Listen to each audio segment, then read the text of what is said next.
တခါတော့ကတောင်တန်းတွေပတ်လည်ဝိုင်းနေတဲ့ရွာလေးတွေမှာကိုဘကျော်ဆိုတဲ့တစ်ခုတ်သမားတစ်ယောက်နေထိုင်ပါတယ်။သူမှာဇနီးတဲ့မတ်စောမြသားနှစ်ယောက်ဖြစ်တဲ့ရွာမနဲ့မင်းမင်းတို့လည်းရှိပါသေးတယ်။သူတို့အိမ်လေးကမြေးစားအိမ်လေးဖြစ်ပေမဲ့မိုးရင်းဆိုအိမ်ခေါင်မိုးကရေတွေတစိမ့်စိမ့်ယိုနေတတ်ပြီးနေရန်တွေကလည်းပဲ့ကြလို့နေတာပေါ့။ဆောင်းရင်းဆိုရင်လည်းအေးမြတဲ့လေတွေက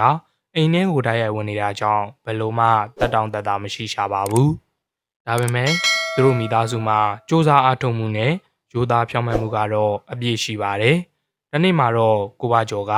တောထဲကိုတက်ကုတ်သွားပေမဲ့စောစီးစွာအိမ်ကိုပြန်ရောက်လာခဲ့ပါတယ်။အစောမြဘာလုပ်နေလဲ။ကိုဘကျော်ရှင်းပြန်လာပြီလား။အေးစောမြရေပြန်တော့လာခဲ့ပြီ။ဒါပေမဲ့ဒီနေ့တောထဲမှာတစ်တွေရှာမတွေ့ဘူး။ဒီနေ့ကုန်လျှောက်သွားတာတောင်တစ်ချောင်းနှစ်ချောင်းသုံးချောင်းပဲရခဲ့တယ်။စိတ်မပူပါနဲ့ရှင်ဒီနေ့ရတဲ့တစ်ချောင်းလေးတွေပဲသွားရောင်းလိုက်ပါအနည်းဆုံးတော့ထမင်းတက်နဲ့လောက်ချက်စားလို့ရအောင်ပါပေါ့အေးပါကွာအဲ့ဒီတစ်တွေရောင်းပြီးဈေးကနေမူရောချုံမုံလေးသွားဝယ်လိုက်မယ်ကောင်းပါပြီဂျုံမုံကိုစားရတာလဲတော်တော်လေးတောင်ကြာပြီကျမတို့လိုစင်းရဲသားတွေအတွက်တော့ဒီမူရောမုံကိုပဲကံကြမ္မာကဖန်တီးပေးထားတာထင်ပါရဲ့ဒီလိုနဲ့ကိုဘကျော်က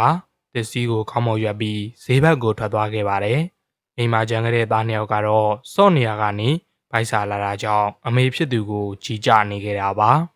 ။မေမေသားဗိုက်စားတယ်။ထမင်းဘယ်တော့စားရမှာလဲ။သားလေးတို့အဖေကအခုမှဈေးသွားနေတယ်။မူရောကြုံမုံလေးရောက်လာရင်အမေမုန်းလို့ကြွေးမှာပေါ့။ဟုတ်ကဲ့မေမေဒါဆိုသားရီတောက်ပြီးဗိုက်စာတာကိုဖြေထားလိုက်မယ်နော်။ဈေးကိုရောက်သွားတဲ့ကိုဘကျော်ကသူ့ရဲ့သစ္စည်းလေးကိုအောက်ချပြီးဝဲသူကိုမျောနေရှာတာပေါ့ဒါပေမဲ့အချိန်တော်ကြာသွားတာတောင်လာဝဲတဲ့သူတယောက်မှမရှိသေးပါဘူးဖះရေတနားရီတောင်ကျော်ပြီဝဲသူတယောက်မှမလာသေးပါလားဒီတိုင်းဆိုရင်တော့ဒီနေ့တော့အင်းကမိဖို့ကြောင့်မှမွေးမွေးရပါတော့မလားပတ်စံမရတော့ဂျုံမုံလဲဝယ်လို့မရတော့ဘူးကိုဘကျော်တယောက်အဲ့ဒီလိုစိတ်ပူနေတော့မှာပဲရွာသူကြီးဦးရွှေအေးကသူရှိရာကိုရှောက်လာနေတာတွေ့လိုက်ရပါတယ်။ဒါငါတို့ရွာတဲ့ကြီးပဲငါ့ကိုကူညီဖို့ဖះကဆေးလွတ်လိုက်တာနေမှာအခုပဲဒီတစ်တွေကိုရောင်းပြီးဂျုံမုံဝယ်လိုက်တော့မယ်။ဘာကျော်ဒီနေ့တစ်ဘယ်နှချောင်းလောက်ရတယ်လဲကွ။တကြီးမင်းဒီနေ့တော့အများကြီးမရဘူးခမညာဒီမှာမြင်တဲ့အတိုင်းပဲရှိတယ်။အေးကောင်းပြီဒီတစ်တွေအလုံးငါ့ကိုပေးလိုက်ပါ။တကြီးရဲ့စကားကြောင့်ကိုဘကျော်ကဝမ်းသာအားရနဲ့တစ်စည်းတွေကိုတေချာချီနှောင်ပြီးပြင်ဆင်ပေးလိုက်ပါတယ်။ရပါပြီတကြီးမင်းတစ်တွေအလုံးအစင်းနဲ့မှာပဲ။အေးပေးလိုက်ငါသွားတော့မယ်။တကြီးရဲ့စကားကြောင့်ကိုဘကျော်ကမျက်နှာပြတ်သွားပြီးရင်ထဲမှာလည်းတစ်ခုခုကိုဆုံးရှုံးသွားသလိုခံစားလိုက်ရပါတယ်။အကြောင်းကတော့ရွာလူကြီးကပတ်စံမပေးပဲသူ့ရဲ့တစ်ချောင်းတွေကိုယူသွားခဲ့လို့ပါ။တကြီးမင်းကျွန်တော်ရဲ့ပတ်စံရောမပေးရသေးဘူးလေပတ်စံဟုတ်လားဘာလို့တဲ့ပတ်စံလဲတကြီးကျွန်တော်စီကဝဲတဲ့ထင်းစည်းဖို့လေဗျာကျွန်တော်ကိုမပေးရသေးဘူးမင်းယူနေလားကွမင်းငါစီမှာအရင်နှစ်ကချေထားတဲ့အကျွေးနဲ့အတူကိုခုထိမဆက်ရသေးဘူးလေအဲ့ဒီအတွက်ဒီတစ်တွေကိုငါယူသွားတာပဲကဲနောက်ထပ်ငါ့ကိုတားဖို့ကြိုးစားရင်ဒီတစ်ချောင်းနေနဲ့ရိုက်ပြီးမင်းရဲ့အရေးကုံကိုခွာထုတ်ပြမယ်တကြီးရဲ့ချင်းချောင်းစကားကြောင့်ကိုဘကျော်ကကြောင်းလက်ချာနဲ့တုံရင်ပြီးဘာမှပြန်မပြောနိုင်မင်းငြိမ်သက်နေရပါတော့တယ်။အမှန်တော့ကိုဘကျော်ကရွာသူကြီးစီကယူထားတဲ့အကျွေးအလုံးကိုအရင်လကတည်းကဆက်ပြီးသားပါ။ဖះရေဒါဘလို့များမတရားမှုကြီးလဲအကျွေးလဲဆက်ပြီးပြီကိုတကြီးကငါ့ကိုဒီလိုလုပ်တယ်။အခုငါအိမ်ကိုဘလို့ပြန်ရမလဲ။စောများနဲ့ကလေးတွေကိုဘာနဲ့ကျွေးရမှာလဲ။ကိုဘကျော်ကရွာလူကြီးရဲ့ကလင်ကကြစ်ကြပြီးအနိုင်ကျင့်သွားတာကြောင့်ငိုယိုရင်းအိမ်ကိုပြန်လာခဲ့ပါတယ်။ယောက်ျားဖြစ်သူအိမ်ကိုပြန်လာတာမြင်တော့မတ်စောမြလည်းအကြောင်းစုံကိုမသိပဲအခုလိုပြောလိုက်ပါတယ်။ရှင်ပြန်လာပြီလား။သားလေးမင်းမင်းကစာလွန်းလွန်းချီကြနေတာအခုမှပဲအိပ်ပျော်သွားတယ်။ဂျုံမုံလေးပေးပါအောင်။ကျမရှင်တို့စားဖို့မုံလုပ်ပေးမယ်လေ။မတ်စောမြငါဂျုံမုံဝယ်မလာနိုင်ခဲ့ဘူး။ဦးရွှေအေးကငါထင်းတွေကိုအတင်းအဓမ္မလှူယူသွားတယ်။ပတ်စံလည်းမပေးခဲ့ဘူး။ကိုဘကျော်ကရွာလူကြီးရဲ့အနိုင်ကျင့်မှုကိုဖျက်ချောင်းကုန်စင်ပြောပြလိုက်တော့မတ်စောမြလည်းဝမ်းနဲ့ယုံကလွဲလို့တခြားဘာမှမတတ်နိုင်တော့ပါဘူး။ဒါပေမဲ့သူမက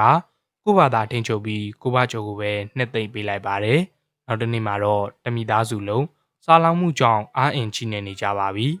။ကိုဘကျော်ရှင်မနေ့ကလေးကဘာမှမစားရသေးဘူးနော်။ဒီနေ့တော့တက်ခုတ်ဖို့မသွားပါနဲ့လား။နည်းနည်းလောက်နားလိုက်ပါအောင်။ဒီခါကိုဘကျော်လည်းသားငယ်လေးမင်းရဲ့ညှိုးငယ်နေတဲ့မျက်နှာလေးကိုတစ်ချက်ကြည့်ပြီးပြန်ပြောလိုက်ပါတယ်။ငါဇနီးဒီနေ့မသွားရင်ဒီညလေဘိုက်ထဲမှာဘာမှမရှိပဲအေးရလိမ့်မယ်။ငါတို့ကသီးခံနိုင်ပေမဲ့ကလေးတွေကဘယ်အချိန်ထိစားလောက်မှုတန်ကိုခံနိုင်မှာလဲ။ငါသွားမှဖြစ်မယ်ကွ။ဒီလိုနဲ့ကိုဘကျော်ကဘိုက်စားလောက်မှုကြောင့်ခြေလမ်းတွေရိုင်းနေပေမဲ့လောအုပ်ဘက်ကိုထွက်သွားခဲ့ပါတယ်။ဒါပေမဲ့သူမျောလင့်ထားသလိုတစ်ပင်တွေမရှိတော့ပဲနှင်းလင်းမြင်ကြီးကသူ့ကိုစီးကြိုနေခဲ့တာပါ။ဒီနေ့ဘယ်နေရာမှတစ်ပင်တွေမတွေ့ပါလား။ရုတ်တရက်ကြီးတစ်ပင်တွေအကုန်ပဲပျောက်သွားပါလေ။အဲ့ဒီချိန်မှာပဲတခြားသစ်ခုတ်သမားတယောက်ဖြစ်တဲ့ကိုကျော်စိုးကသူ့ရဲ့အနာကိုရောက်လာခဲ့ပါတယ်။ကိုဘကျော်ခမည်းဒီမှာဘာလုပ်နေတာလဲ။ကိုကျော်စိုးကျွန်တော်သစ်ခုတ်ဖို့လာတာပါဗျာ။ခမည်းလည်းသစ်ခုတ်မလို့လာတာလား။ဟုတ်ပါတယ်ကျွန်တော်လည်းသစ်ခုတ်ဖို့လာတာပါ။ဒါပေမဲ့ဘယ်လိုပြောရမှန်းတော့မသိတော့ပါဘူးဗျာ။ဘာလဲကိုကျော်စိုးရဘာဖြစ်လို့လဲ။ဘာပြောရမလဲဗျာမနေ့နေ့လေတုန်းကပေါ့ဒီကိုကုံတွေရောက်လာပြီးတော့တစ်ပင်တွေအကုန်လုံးကိုခုတ်ခိုင်းလိုက်ပြီလေအခုကျွန်တော်တို့လိုဆင်းရဲတဲ့တက်ခုတ်သမားတွေအတွက်ဒီတော့မှဘာပဲမှမကြမ်းတော့ဘူးဗျကိုကျော်စိုးရဲ့စကားကြောင့်ကိုဘကျော်တယောက်ထိတ်လန့်သွားပြီးစိတ်ပြက်အားငယ်စွာပြောလိုက်ပါတယ်ဒါဆိုရင်ကျွန်တော်တို့ရဲ့စားဝင်နေရေးအတွက်ဘယ်လိုလုပ်ကြမလဲဘာလို့ရမှာလဲဗျာအခုတော့ငတ်ပြီးတေးရတော့မယ်ချင်းနေပါပဲဒီမှာဆက်နေရင်အားလုံးတည်ကုန်ကြရတော့မယ်ကျွန်တော်ကတော့ဒီကနေတခြားတနေရာကိုမိသားစုလိုက်ပြောင်းသွားတော့မယ်အသက်မွေးဝမ်းကြောင်းအတွက်ကတော့တခြားလုပ်ငန်းလုပ်မှရတော့မယ်ခဏကြာမှတော့ကိုကျော်ဆိုလဲအဲ့ဒီနေရာကနေထွက်သွားပါတော့တယ်ဖေရရေငါရဲ့ကံညီမကဘာလဲကွာငါလဲဒီရွာကိုစွန့်ခွာရတော့မှလားမဖြစ်ဘူးငါတို့ဘိုးဘွားတွေရဲ့မြေကိုဘယ်လိုမှစွန့်ခွာလို့မဖြစ်ဘူးငါဆက်သွားပြီးကြည်အောင်မယ်ဒီနေရာမှာတော့တစ်ပင်နေရှိကိုရှိရမယ်ကိုဘကျော်ဟာတယောက်တည်းရေရွင်ရင်တက်တီကိုမွေပြီးရှေ့ကိုဆက်လျှောက်သွားခဲ့ပါတယ်ဒီလိုနဲ့နိုင်ဝက်လောက်ကြာတော့ကိုဘကျော်ကနဲကျွန်းပြီးတခြားတောတစ်ခုကိုရောက်သွားခဲ့ပါတယ်အဲဒီမှာတော့တစ်ချောက်ပင်ကြီးတစ်ပင်ရှိပေမဲ့အကိုင်းအခက်တွေကမြင့်ပြီးတော့ထူထဲလိုနေတာပါကောင်းလိုက်တာဖះကငါ့ရဲ့ဒုက္ခတွေကိုတည်သွားပြီတင်တယ်ငါဒီတစ်ပင်မော်ကိုတက်ပြီးမြန်မြန်ခုံမှရမယ်ဒါမှစားစရာဝယ်လို့ရမှာအဲ့ဒီနောက်ကိုဘကျော်ကတစ်ပင်မော်ကိုခက်ခက်ခဲခဲနဲ့တက်ပြီးတကိုင်းတစ်ခုကိုပစိမ့်နဲ့ခုတ်လိုက်ပါတယ်သူဘလောက်ပဲအားနဲ့မှန်နဲ့ခုတ်နေပေမဲ့အဲ့ဒီတကိုင်းကလုံးဝမပြတ်ပါဘူးဘလောက်တောင်မာတဲ့အကိုင်းမှာလေခုတ်ရတာတောင်မောလာပြီကိုဘကျော်ကတကိုင်းကိုခုတ်နေရင်ရုတ်တရက်ဟန်ချက်ပြတ်ပြီးခုတ်ထားတဲ့တကိုင်းနဲ့အတူအောက်ကိုပြုတ်ကျသွားခဲ့ပါတယ်လူကမြေပြင်ပေါ်ကိုအရင်ကျသွားတာကြောင့်နောက်မှကျိုးကျလာတဲ့တကိုင်းကြီးအောင်မှပြိနေခဲ့တာပေါ့ငါခြေတော်ကျိုးပြီလားမသိဘူးအဲ့ဒီလိုပြင်းပြင်းထန်ထန်ဒဏ်ရာရသွားတာကြောင့်ချက်ချင်းပဲသတိမေ့သွားခဲ့ပါတယ်နောက်တော့မှတောထဲကိုလာတဲ့ရွာသားတွေကတွေ့သွားပြီးအိမ်ကိုပြန်ခေါ်လာခဲ့ကြတာပါအဲ့ဒီအချိန်ကစပြီးကိုဘကျော်တယောက်အဲ့ရတဲ့လဲနေရတာကြောင့်မိသားစုရဲ့ဝန်တော့ဝန်ပိုးတွေကဒေါ်စောများနဲ့ကလေးတွေစီကိုရောက်လာခဲ့တာပေါ့ကဲသားလေးရွာမှာမင်းတို့အဖေကအခုလမ်းမလျှောက်နိုင်သေးဘူးဒါကြောင့်အမေပဲအပြင်ထွက်ပြီးအလုပ်လုပ်ရတော့မယ်သားကအိမ်မှာနေပြီးတော့အဖေနဲ့အငယ်လေးကိုဂယူးဆိုင်ပြီးနော်မမီသားမင်းကိုတယောက်တည်းအလုံးမလုပ်ခိုင်းပါဘူးသားလည်းအမေနဲ့အတူအလုပ်ရှာမယ်ဟုတ်တယ်မင်းအကိုကြီးကိုအမေခေါ်သွားလိုက်နော်အိမ်မှာအဖေကိုသားဆောင်ရှောက်ပေးပါမယ်အိမ်အတွက်ဘာမှစိတ်မပူပါနဲ့သားအကုန်လုပ်တတ်ပါတယ်အမေဒီလိုနဲ့မစောများတို့သားမီးနှစ်ယောက်ကအပြင်မှာအလုပ်ထွက်လုပ်ပြီးအိမ်စိတ်ကိုထောက်ပံ့ခဲ့ကြပါတယ်မမေအိမ်ပြန်ရောက်ရင်သားသစ်ခုတ်ဖို့တောထဲကိုသွားလိုက်အောင်မယ်ပတ်စံနေနေလေးထည့်ရရင်အဖေအတွက်စိတ်အကုန်ဝယ်လို့ရမှာလေဒီလိုနဲ့အချိန်တွေတဖြည်းဖြည်းကုန်လွန်သွားပြီးတဲ့နောက်ရွာမှာလည်းအရေရောက်လာသလိုကိုဘကျော်လည်းအိယာထဲမှာလဲနေရကနေထူနိုင်ထားနိုင်ခဲ့ပါပြီအဲ့ဒီအချိန်သူတို့ရွာထဲမှာရွာလုံးကျွတ်ကျင်းပါတဲ့ဒီပဝလီမိထွန်းပွဲတော်ကြီးကလည်းရောက်လာခဲ့ပြီပေါ့ရွာသားတွေကပွဲတော်အတွက်ပြင်ဆင်နေကြပါမယ်ကိုဘကျော်တို့မိသားစုကတော့ဝမ်းနည်းနေကြပါတယ်။ဘာကြောင့်လဲဆိုတော့သူတို့မှာ ဒီပါဝလီပွဲတော်မှာပါဝင်ကျင်းပဖို့မုံနေနဲ့မိဘနေဝယ်ဖို့ပတ်စံမရှိကြလို့ပါဒါပေမဲ့ငယ်ဆုံးကလေးလေးမင်းရဲ့မျက်လုံးထဲမှာတော့ငယ်သူပီပီစိတ်အားထက်သန်မှုကပြည့်နေခဲ့တာပေါ့အဖေဒီနှစ်ဒီပါဝလီပွဲမှာသားလဲမုံနေမိဘနေဝယ်ခြင်းနဲ့သားအဲ့ဒါကဘလို့ပြောရမလဲကွယ်သားဖြစ်သူရဲ့စကားကိုကြားတဲ့အခါကိုဘကျော်တယောက်အံ့ဩပြီးစိတ်မကောင်းလဲဖြစ်သွားခဲ့ရတာပေါ့အဲ့ဒီမြင်ကွင်းကိုတော့ဇနီးတယ်မတ်စောများကမလက်မကန့်ကနေကြည်နေခဲ့ပါတယ်သားလေးအမေတို့ကစင်းရသားတွေမဟုတ်လားနေ့စဉ်လိုအပ်ချက်တွေအတွက်တောင်အလုပ်လုပ်နေရတာဒါကြောင့်မိဘနဲ့မုံနေဝယ်ဖို့ပတ်စံမကြမ်းတော့ဘူးမမေတရက်လေးအတွက်တောင်မုံဝယ်မပေးနိုင်ဘူးလားယင်သားလေးဖျားသခင်အလိုရှိမယ်ဆိုရင်တော့နောက်နှစ်ဒီပါဝလီပွဲတော်မှာငါတို့မုံနေဝယ်စားရမှာပါဒီအချိန်အနားမှာရက်နေတဲ့ရွာမကအဲ့ဒီစကားတွေကိုကြားပြီးစိတ်မကောင်းဖြစ်ကသူ့ညီလေးရဲ့ဆန္ဒကိုအတက်နိုင်ဆုံးဖြည့်ဆည်းဖို့ဆုံးဖြတ်လိုက်ပါတယ်အမေဒါမနဲ့ပြန်တော်တဲ့ကိုတက်ခုတ်သွားမယ်ဈေးကြီးတဲ့တစ်တွေခုတ်ပြီးရောင်းလိုက်မယ်အမေရတဲ့ပတ်စံနဲ့ညီလေးအတွက်မုံနဲ့မိဘနေဝယ်လာခဲ့မယ်ဒါမသွားပါနဲ့မင်းဖေလေတခါကတောထဲကိုသွားတာအခုထိဒုက္ခရောက်နေတော့မယ်လေမဟုတ်ဘူးအမေမင်းကိုတော်ရဲသွားခွင့်မပြုနိုင်ဘူးစိတ်မပူပါနဲ့အမေသားသတိထားပြီးသွားပါမယ်တစ်ပင်တွေကိုလည်းဂရုစိုက်ပြီးခုတ်ပါမယ်သားဘာမှမဖြစ်ပါဘူးပြီးတော့ညီလေးရဲ့ပျော်ရွှင်မှုအတွက်သားဒီလိုလုပ်ရမှာပါသားကြီးဖြစ်သူရာမရဲ့စကားကိုကြားတော့မတ်စောမြားကစိုးရင်စိတ်တွေနဲ့တားဖို့ပြင်နေခဲ့ပါတယ်အဲ့ဒီအချိန်မှာပဲကိုဘကျော်ကမတ်စောမြကိုကြည့်ပြီးမျက်နှာရိပ်ပြကဟန်တားလိုက်တာကြောင့်သူလည်းရွာမရဲ့ဆုံးဖြတ်ချက်ကိုသဘောတူလိုက်ရတော့တာပေါ့ကောင်းပြီသားတကယ်ဆုံးဖြတ်ထားရင်တော့အမေလည်းမတားတော့ပါဘူးဒါပေမဲ့ကိုတော့ဂရုစိုက်တော့နောက်ထပ်ဒုက္ခမျိုးကိုအမေတို့မိသားစုမခံနိုင်တော့ဘူးဒီချိန်မှာအမေတို့အတွက်အားကိုးရဆိုလို့မင်းတယောက်ပဲရှိတော့တာမစောမြရဲ့စကားကိုကြားတော့ရာမရဲ့မျက်လုံးထဲကယုံကြည်မှုတွေကတောက်ပလာခဲ့တာပေါ့ဒီလိုနဲ့နောက်တစ်နေ့မှာတော့ရာမကတောထဲကိုသွားဖို့ပြင်ဆင်နေခဲ့ပါတယ်အမေနဲ့အဖေသားကိုစိတ်မပူကြနဲ့နော်ရာမကသူ့အိမ်လေးကနေထွက်ခွာသွားပြီးရွာလေလမ်းမကိုရောက်တော့ရွာသားကိုအောင်မင်းတို့လူစုနဲ့တွေ့ဆုံခဲ့ပါတယ်ဟေးရာမမင်းဘယ်သွားမလို့လဲဒီနေ့ကဒီပါဝလီပွဲတော်နေလေလူတွေကမိဘန်ဖောက်မုံနေဝင်နေကြပြီဒီနေ့တခုတ်တော်ရောဘယ်သူကဝယ်မှာမလို့လဲအိမ်ပြန်ပြီးနားလိုက်ပါတော့ကွာနိုင်ဖန်ကြမှာတစ်တီသွားရောင်းပေါ့ငါထင်တော့ဒီစင်းရဲမှုကသူ့ကိုစိတ်ဖောက်ပြန်သွားအောင်လုပ်လိုက်ပြီးထင်တယ်ဒီနေ့လိုနေမျိုးမှာဘဲကုန်းတွေကဈေးကိုရောက်လာပြီးတစ်ဝယ်မှာလဲကွာထားလိုက်ပါကွာသူတို့အခုလိုလောင်မြောင်တာခံရမှငါတို့ပြောတာမှန်နေဆိုတာသိလိမ့်မယ်ရွာသားတွေကရဲမောက်ပြီးလောင်နေကြပေမဲ့ရွာမကတော့ဘာတစ်ခွန်းမှပြန်မပြောဘဲခေါင်းငုံပြီးရှေ့ကိုသာဆက်သွားခဲ့ပါတယ်ငယ်ရွယ်သူပီပီစိတ်ထဲကတော့မကြည်မနှက်ဖြစ်နေကြတာပေါ့ရဲပါစေသူတို့ရဲ့လို့ငါ့ရဲ့ဆန္ဒတွေအားမလျော့သွားဘူးဒီနေ့ဘယ်လိုပဲဖြစ်ဖြစ်ငါညီလေးအတွက်သေးအောင်ပြီးပတ်စံရအောင်လုပ်ပြမယ်ရာမဟာလမ်းလျှောက်ရင်ရွာနယ်နိမိတ်ကိုကျော်လွန်သွားတဲ့အခါတခြားရွာကရွာသားတယောက်ကလည်းသူ့ကိုတားလောက်ပါတယ်ဟေးရာမမင်းကဟိုဘက်ရွာကမဟုတ်လားဟုတ်ပါတယ်ခင်ဗျာကျွန်တော်ဒီနေ့တောထဲကိုတက်ခုတ်ဖို့လာတာပါရာမကအဲ့ဒီရွာသားကိုသူ့မိသားစုအကြောင်းအကုန်ပြောပြလိုက်ပါတယ်မင်းညီလေးနဲ့မိသားစုအတွက်ဒီလောက်အထိစဉ်းစားပေးတာတကယ်ချီးကျူးစရာပဲဒါပေမဲ့အဲ့ဒီတောထဲကိုသွားဖို့ကအန်ရဲ့ကဲမှာမဟုတ်ဘူးဒီပါဝလီနေ့မှာအဲ့ဒီကိုဘယ်သူမှလည်းမသွားကြဘူးကွာဘာဖြစ်လို့လဲဗျအဲ့ဒီတောထဲမှာဘာရှိလို့လဲအဲ့ဒီတောထဲမှာနှစ်ပေါင်းများစွာကလောဘကြီးတဲ့ဘင်းကြီးတစ်ပါးတေဆုံးသွားတာလို့ပြောကြတယ်အဲ့ဒီကလေးကဒီပါဝလီနေ့မှာမကောင်းဆိုးဝါးဝိညာဉ်တွေရှောက်သွားနေတာတဲ့ဒီပါဝလီနေ့မှာအဲ့ဒီကိုသွားတဲ့ဘယ်သူမှပြန်မလာနိုင်တော့ဘူးကြောက်စရာကောင်းလိုက်တာဒါပေမဲ့လေကျွန်တော်ရဲ့ကြောက်စိတ်တည်တည်လေးကြောင့်နောက်ပြန်ဆုံးမှာမဟုတ်ပါဘူးဒီပါဝလီပွဲတော်နေ့ကလူတွေအတွက်သင်မင်းရဲ့နေမီဖြစ်နေပါစေဒီနေ့ကျွန်တော်အဲ့ဒီသင်မင်းစီကနေလမ်းလျှောက်သွားပြီးကျွန်တော်ညီလေးရဲ့ဆန္ဒကိုဖြည့်ဆည်းပေးမယ်လို့ကတိပေးတယ်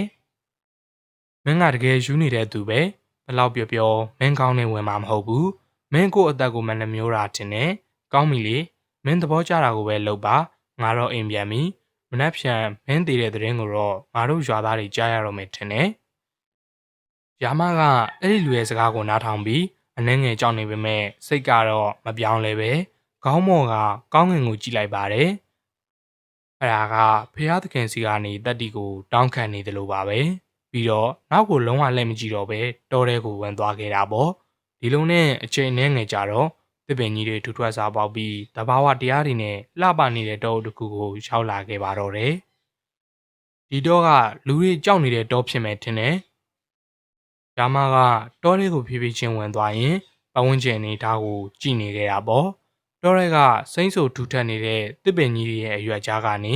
ခန့်နှွေးနှွေးနေအောင်ကြီးကမြေပြင်ပေါ်ကိုကြာရောက်နေခဲ့ပါတယ်။ငှက်တွေရဲ့တေးဆူတန်းနဲ့တခါတလေတိုက်ခတ်လာတဲ့လေအေးတွေကြောင့်တောအတွင်းကတိတ်ဆိတ်မှုကလျှော့ပါသွားခဲ့တာပေါ့။အဲ့ဒီနောက်တနေရာရောက်တော့ရာမလည်းခဏရက်ပြီးအသက်ကိုပြင်းပြင်းရှူရင်းရှေ့ရွတ်လိုက်ပါတယ်။ဒီတော့ကတကယ်လာတာပဲ။ဒါပေမဲ့ဒီကသစ်ပင်ကြီးတွေမှာလှုပ်ဝက်ချက်တစ်ခုခုရှိနေတယ်လို့ပဲအဲ့ဒီအချိန်ရုတ်တရက်သူ့ရဲ့နားထဲမှာထူးဆန်းတဲ့ခေါင်းလောင်းတန်တချို့ကြားလိုက်ရတာကြောင့်တကူလုံးကျင်တက်သွားအောင်လန့်သွားခဲ့တာပေါ့ဒါပေမဲ့သူလည်းပတ်ဝန်းကျင်ကိုလှည့်ပတ်ကြည့်ရင်အဲ့ဒီအတန်လာရစီကိုဖြည်းဖြည်းချင်းရှောက်သွားလိုက်ပါတယ်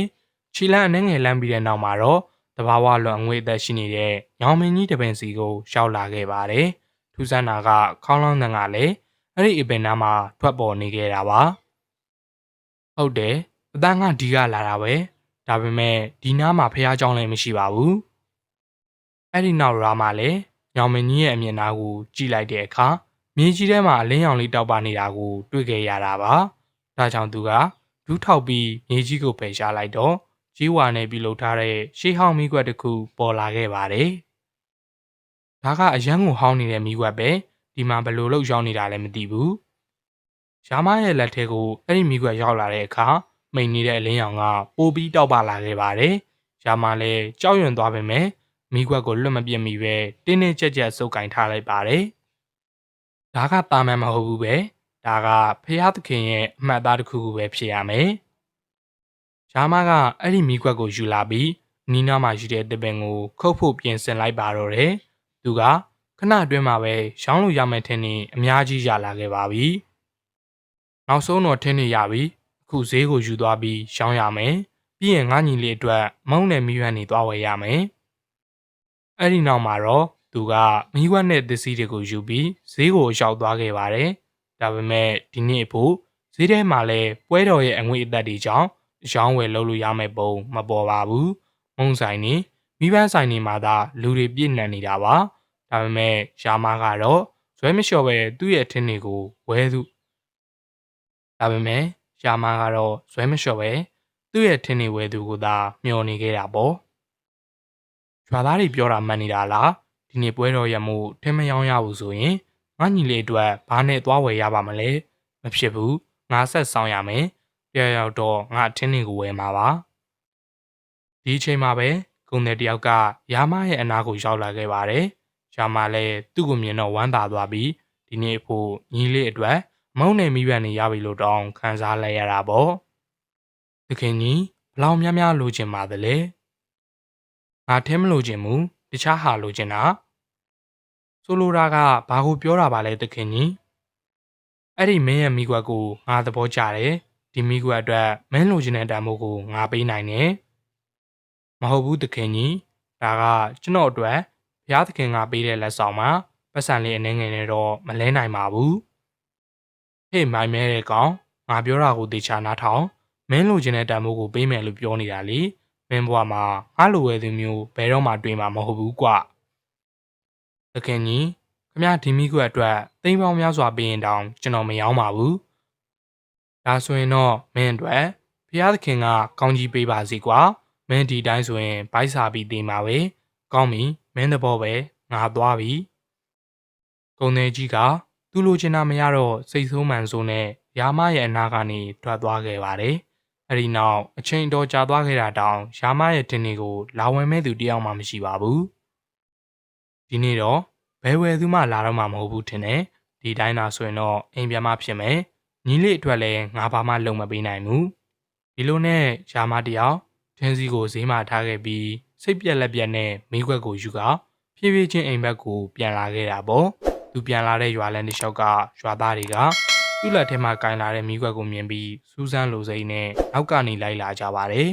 ဒါကြောင့်ရှာမတယောက်သူ့ရဲ့အိမ်ကိုပြန်ရောက်တာနဲ့သူတို့အိမ်ရှိမှာလူအုပ်ကြီးဖြစ်နေခဲ့ပါပြီဒါအပြင်သူတို့အားလုံးကစိတ်ထဲမှာရှိတဲ့တင်ကြီးတွေကိုလည်းတယောက်တစ်ပေါက်ပြောနေကြပါသေးတယ်ဒါကဘလို့မိခွက်လဲအလိုလိုလင်းနေတာပဲဒါကိုရာမကတောထဲကယူလာတာထင်တယ်သိကြတယ်ဒါကတေးရဲတစီတွေပိုင်းတဲ့မိခွက်ပဲဖြစ်ရမယ်တကယ်ပဲဒီမိခွက်ထဲမှာတေးရဲတစီတွေရှိနေတာလားဒါဆိုရင်တော့အရန်ကိုကြောက်စရာကောင်းသွားပြီငါကြားဘူးတဲ့ဒီလိုမိခွက်တွေကကံမကောင်းတာတွေပဲဖြစ်တတ်ကြတယ်တဲ့ငါတော့အခုချက်ချင်းလွှင့်ပြဖို့ပြောချင်တယ်မြန်လွှတ်ပြလိုက်ကြဂျာမတို့အိမ်မှာထူးဆန်းတဲ့မိခွက်ရှိတယ်ဆိုတဲ့သတင်းကခဏလေးအတွင်းမှာပဲတောမီလိုတရွာလုံးပြန့်နှံ့သွားခဲ့ပါပြီဒီခါမှာတော့ရွာလူကြီးဥရွှေကလည်းအဲ့ဒီသတင်းကိုကြားပြီးဒေါသရကြီးနဲ့ဂျာမတို့အိမ်လေးစီကိုရောက်လာပါတော့တယ်ဂျာမမင်းဘာတွေတဲလာတာလဲဒီမိခွက်ကြောင့်ငါးရွာကိုတခုခုထိခိုက်ရင်မင်းနဲ့မင်းမိသားစုကိုရွာထဲကနေနှင်ထုတ်ပြင်မယ်သဘောပေါက်လားရွာလူကြီးရဲ့စကားကိုကြားတော့ရွာသားတွေလည်းမကြားကြနဲ့တီးတိုးပြောဆိုနေကြပါတယ်တချို့ကဒါကအန္တရာယ်ရှိနိုင်တဲ့မိခွက်လို့ပြောကြပေမယ့်တချို့ကတော့ဒါကတကယ်ကိုအံ့ဩဖွယ်ရပဲလို့ဆိုနေကြတာပါအဲ့ဒီအချိန်ရာမတယောက်စိုးရိမ်စိတ်တွေနဲ့ထိတ်လန့်ပြီးလက်ဖူးမှချွေးတွေစုံနေပေမဲ့ဘာမှမဖြစ်သလိုဟန်ဆောင်ကရဲရဲဝံ့ဝံ့ပဲရွာသားတွေရှိမှရက်နေခဲ့ပါတယ်ဒီချင်းနေမှာပဲရာမရဲ့အမေမတ်စောမြကအင်းရှိကဆူညံတန်နေကြောင်းအပြင်ကိုထွက်လာပါတော့တယ်သားလေးရာမမင်းဘာပြဿနာတွေယူလာပြန်တာလဲဒီမိဝက်ကိုမူရင်းနေရာမှာပြန်ထားလိုက်ပါမဟုတ်ရင်ငါတို့ဒီရွာမှာနေဖို့ခက်ခဲသွားလိမ့်မယ်အားလုံးစိတ်မပူကြပါနဲ့ကျွန်တော်ဒီမိခွက်ရဲ့အမှန်တရားကိုသိအောင်လုပ်ပါမယ်တကယ်လို့ဒါကမကောင်းတဲ့အရာဆိုရင်ရွာနဲ့ဝေးတဲ့နေရာကိုပို့ပစ်ပါမယ်ဒါပေမဲ့တကယ်လို့ဒါကကောင်းတဲ့အရာတစ်ခုခုပါရင်ရွာသားတွေရဲ့ကောင်းကျိုးအတွက်ပဲအသုံးပြုပါမယ်ဒီကလူအုပ်ကြီးတွေကတီးတို့ရေရဲတန်နေအနှဲငယ်သာထွက်လာခဲ့ပေမဲ့နောက်ထပ်ဘာမှမပြောတော့ပါဘူးအဲ့ဒီနောက်ရွာမှာလည်းမိခွက်ကိုယူပြီးချက်ချင်းမဲတော်ရဲကိုပြန်ဝင်သွားခဲ့ပါတယ်ဒီလိုနဲ့အရင်ကညောင်မင်းကြီးရဲ့အနာကိုရောက်တော့သူ့လက်ထဲကမိခွက်ကိုမူလနေရာမှာပြန်ထားလိုက်ပါတယ်ပြီးတာနဲ့မျက်လုံးစုံမိတ်ကလက်အုပ်ချပြီးပြောလိုက်ပါတော့တယ်ဖျားသခင်ဒီမိခွက်ကအမှန်တကယ်ပါလဲဆိုတာကျွန်တော်ကိုပြပေးပါဒါမှကျွန်တော်ရွာသားတွေကိုအမှန်တိုင်းပြောပြနိုင်မှာအဲ့ဒီအချိန်ရုတ်တရက်ဆိုသလိုတစ်ပင်ရဲ့အမြင့်တွေကနေမျိုးကိုဖြူအောင်တွေကအလင်းတန်းတစ်ခုလိုထွက်လာခဲ့ပါတယ်ပြီးတော့အဲ့ဒီအလင်းတန်းတွေကဖြည်းဖြည်းချင်းမိန်သွားပြီးရသေးကြီးတစ်ပါးရဲ့ဝိညာဉ်ကပေါ်ထွက်လာခဲ့တာပါရသေးကြီးကအဖြူအောင်ဝတ်စုံကိုဆင်မြန်းထားပြီးမျက်နှာကလည်းတီကြီးလေးနဲ့သလိုတောက်ပနေခဲ့ပါတယ်ရှာမမင်းဒီမျိုးကိုဘာမှကြောက်စရာမလိုပါဘူးဒီမိကမင်းအတွက်ကံကောင်းခြင်းတွေယူလာပေးမှာပါဒါပေမဲ့ဒီမိခွက်ရဲ့လိုအပ်ချက်ကတော့နတ်ဆိုင်နေရသေးကြီးခြေဆုပ်ပြုပြီးဒီမိခွက်ရဲ့နောက်ွယ်ကလိုအပ်ချက်ကိုအသေးစိတ်ပြောပြပါဦးကောင်းပြီနားထောင်ပါလွန်ခဲ့တဲ့နှစ်ပေါင်းများစွာကဒီနေရာမှာလောဘကြီးတဲ့ဘုရင်တစ်ပါးနေထိုင်ခဲ့ဘူးတယ်သူ့ရဲ့ဆန္ဒတွေပြည့်ဖို့အတွက်ဒီမိခွက်ကိုအသုံးပြုခဲ့တာဒါပေမဲ့သူ့ရဲ့လောဘက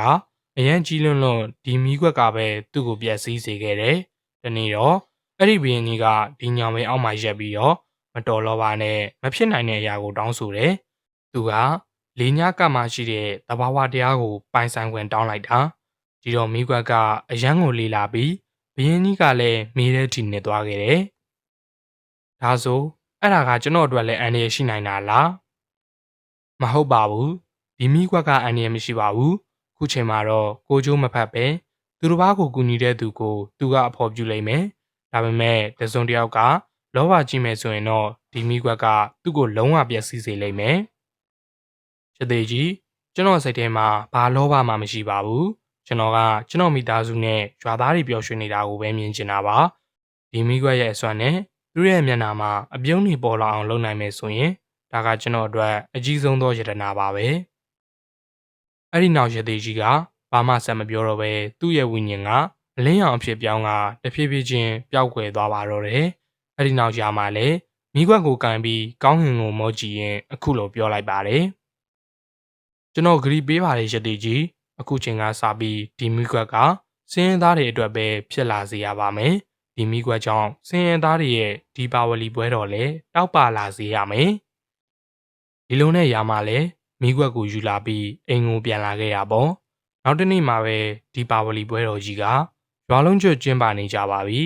ဒါပေမဲ့တဲ့အိမ်လေးထဲမှာတော့ရာမနဲ့သူ့ရဲ့မိသားစုကတော့ဝမ်းနည်းနေတော့မှာပဲသူတို့မှာပွဲတော်ကျင်းပဖို့နေနေတာစားစရာတောင်ဘာမှမရှိရှာပါဘူးဒီနေ့ကဒီပါဝလီနေ့ပဲဒါပေမဲ့ငါတို့အိမ်မှာဘာမှမရှိပါလားဒီနေ့လေးမှာသားငယ်လေးရဲ့ဆန္ဒလည်းမပြေဝခဲ့ဘူးအမေကျွန်တော်တို့မှာဘာမှမရှိပေမဲ့ဒီထူးဆန်းတဲ့မိကွက်တော့ရှိနေသေးတယ်လေအဲ့ဒီမိကွက်ကိုမိထွန်းပြီးဒီပါဝလီပွဲတော်လုပ်ကြမယ်ဟုတ်သားပဲအမေမေ့နေတာကောင်းပြီသားအမေတို့ဒီမိကွက်နဲ့ပဲပွဲတော်ကျင်းပကြတာပေါ့ကဲသားလေးမိကွက်ကိုမိထွန်းလိုက်ပါဦးရှားမလည်းအမေပြောတဲ့အတိုင်းမိကွက်ထဲမှာမိစာကိုထည့်လိုက်တဲ့အခါအံ့ဩဖွယ်ရာတစ်ခုဖြစ်ပေါ်လာခဲ့ပါတယ်အဲ့ဒါကတော့မိကွက်ထဲမှာရှိမနေတဲ့စီတွေကအလိုလိုပြည့်လာခဲ့လို့ပါဒါကအံ့ဩစရာပဲဒီမိကွက်ထဲမှာသူ့အလိုလိုစီတွေဘလို့ပြည့်လာတာလဲအဲ့ဒီအချိန်မှာပဲမိကွက်စီကနေအမျိုးသမီးတယောက်ရဲ့အတန်ကိုထူးဆန်းစွာကြားလိုက်ရပါတယ်ဒါပေမဲ့သူမရဲ့အတန်ကိုသာကြားရပေမဲ့ခန္ဓာကိုယ်ကိုမမြင်ရပါဘူးဒါလေဒီနေ့မင်းရဲ့ရိုးသားဖြောင်းမှန်မှုကိုမြင်ရတာငါအယံဝမ်းသာတယ်ဒါကြောင့်ငါမင်းကိုကောင်းကြည့်ပေးလိုက်မယ်မင်းရဲ့လက်တွေကနေရွာထဲကဆင်းရဲသားတိုင်းကိုကယ်တင်နိုင်လိမ့်မယ်အဲ့ဒီအတွက်မင်းကဒီမိကတ်ထဲကစီကိုဆင်းရဲသားတွေရဲ့မိကတ်ထဲသွားထည့်ပေးရမယ်ဒါပေမဲ့အဲ့ဒီစီတွေကမင်းရဲ့မိကွက်ထဲကနေဘယ်တော့မှကုန်မှာမဟုတ်ဘူးခဏအတွင်းမှာပဲအဲ့ဒီအမျိုးသမီးရဲ့လှုပ်ဝက်ဆန်းကျဲတဲ့အတန်ကပျောက်ကွယ်သွားခဲ့ပါတယ်ဒါကဘာတွေလဲတကယ်ပဲဒီမိကွက်ထဲမှာရှိတဲ့စီကတရွာလုံးရဲ့ဒုက္ခတွေကိုဖြေရှင်းပေးနိုင်မယ့်အစွမ်းရှိနေတာလားတကယ်လို့ဒီလိုဆိုရင်ကျွန်တော်အခုပဲအိမ်တိုင်းကိုသွားထည့်ပေးလိုက်တော့မယ်အဲ့ဒီနောက်ရာမကရွာထဲကမိကွက်တွေကိုတအိမ်ဝင်တအိမ်ထွက်လိုက်ပြီးစီးထည့်ပေးနေပါတော့တယ်